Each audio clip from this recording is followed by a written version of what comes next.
ছেলে হওয়া এত সহজ না, অনেক কিছু ঘুরে আমাদের মাথায়।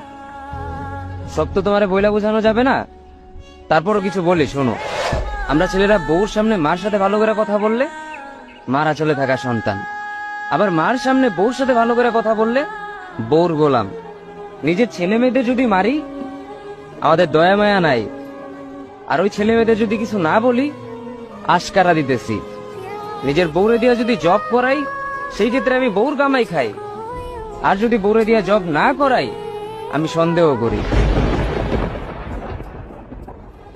সারাদিন ঘরের বাইরে থাকলে আমরা ভাদাইম্মা, আর যদি ঘরের ভিতরে থাকি তাহলে বেকার, কাজ কাম নাই। আর এই তোমাদের মেয়েদের গায়ে যদি আমরা ভুলেও টাচ করি না আমরা নির্যাতক, আর যদি তোমরা মেয়েরা আমাদের গায়ে হাত তুলো আমরা কাপুরুষ।